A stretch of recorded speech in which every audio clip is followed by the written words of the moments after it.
escola do mundo, onde eu posso ensinar e aprender. A palavra da sabedoria é a nossa EBD. Deus é o nosso diretor, o Espírito Santo nosso professor. A Bíblia é a cartilha que ensina o caminho, a verdade e a vida. Deus é o nosso diretor, o Espírito Santo nosso professor. A Bíblia é a cartilha que ensina o caminho, a verdade e a vida. Hoje é um domingo, dia 5, né, de abril. Nós estamos como se estivéssemos na igreja agora, em escola dominical. Como vocês sabem, sempre antes da aula da escola, em que as classes se separam, há uma meditação de 10 minutos. Já há algum tempo eu estou falando sobre Efésios, no capítulo 1. Lembra que da última pregação que eu fiz lá atrás, no versículo 18, ele diz: iluminados os olhos do vosso coração. Paulo estava chamando a atenção dos irmãos para que eles pudessem ter uma visão espiritual a respeito da obra de Cristo na cruz do Calvário.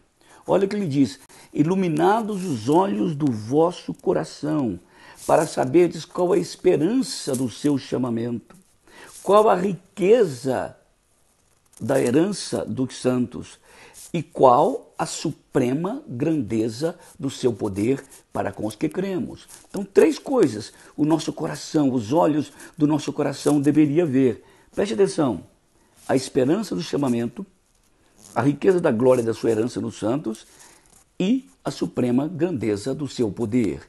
Paulo agora, nessa terceira opção, terceira visão que devemos ter espiritual, suprema grandeza do seu poder, ele vai gastar alguns versículos. Óbvio que não tinha versículo no tempo de Paulo e nem no original, mas na nossa Bíblia ele vai gastar alguns versículos. Ele vai gastar o versículo 19, 20, 21, 22 e 23 para falar sobre a suprema grandeza do poder de Deus que o Pai exerceu em Cristo. Olha o que ele diz: como é que os nossos olhos devem enxergar de um outro jeito a ressurreição de Cristo. Olha bem: e qual a suprema grandeza do seu poder para com os que cremos, segundo a eficácia da força do seu poder. Então Paulo usa essas redundâncias: eficácia, força e poder. Na verdade, essas palavras são traduzidas quase do mesmo jeito, mas ele faz questão de colocar isso para ressaltar a grandeza do poder de Deus. Só os olhos espirituais é que podem enxergar isso. Olhos da carne não enxergam, olhos da razão não enxergam, olhos do intelecto não enxergam, mas os olhos da fé enxergam a suprema grandeza do seu poder para com os que cremos. O que Deus fez com esse poder supremo, eficaz, eficiente? O que ele fez? Olha: o qual, o poder, exerceu ele em Cristo, ressuscitando-o dentre os mortos. A primeira coisa que devemos enxergar é que Deus exerceu esse poder quando Cristo estava na sepultura.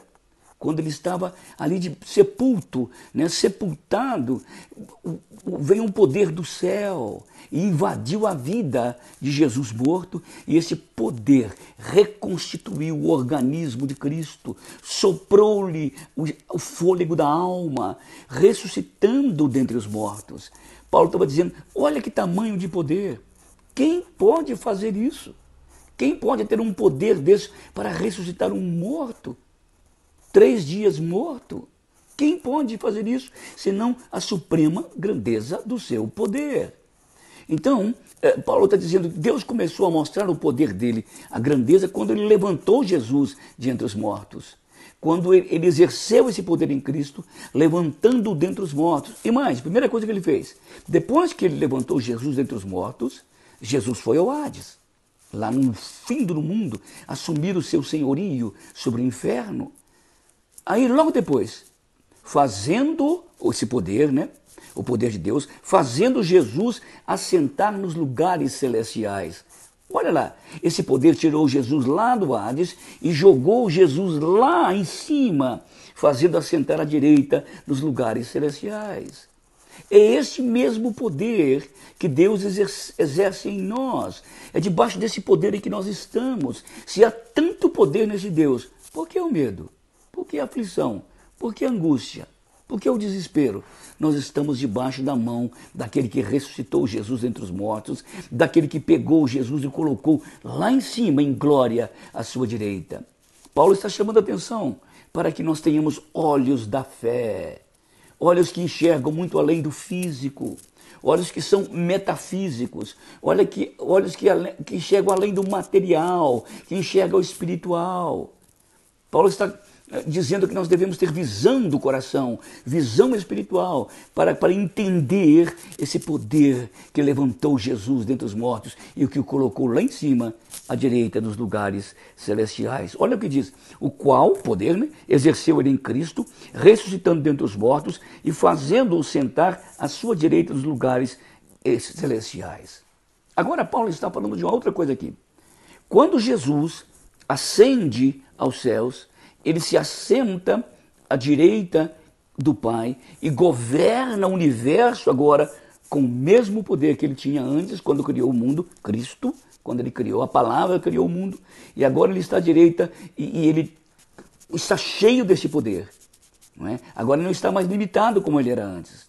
Ele não está mais reduzido à insignificância das limitações de Adão.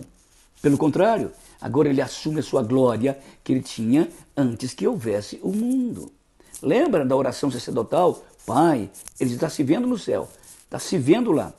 Pai, glorifica-me com a mesma glória que eu tive contigo antes que houvesse o mundo. Olha o que esse poder fez. Tirou Jesus dos mortos e levou à direita do Pai e encheu da mesma glória que ele tinha antes que houvesse o mundo.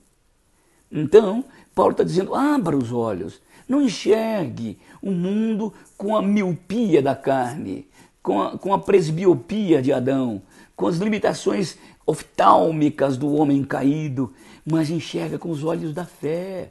Veja além do muro da limitação humana, veja além das barreiras do conhecimento humano, veja pela fé, abra os olhos, enxergue, olhe, Cristo assentado à direita do Pai, com a mesma glória que ele tinha antes que houvesse o mundo.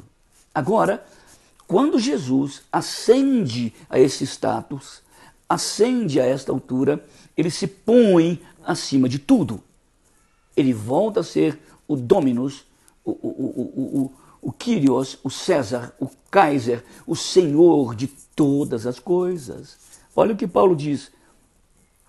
O qual exerceu ele em Cristo, ressuscitando dos mortos, fazendo assentar nos lugares celestiais, acima de todo principado e potestade e poder e domínio, e de todo nome que se possa citar, não só no presente século, mas também no futuro.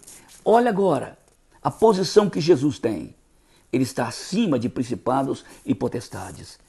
Todo o poder do mal, todo o poder do homem, toda a força bélica, Jesus está acima de todas estas coisas. Ele é Senhor dela. Aquele poder que levantou dos mortos e o colocou no lugar celestial, também o colocou acima disso.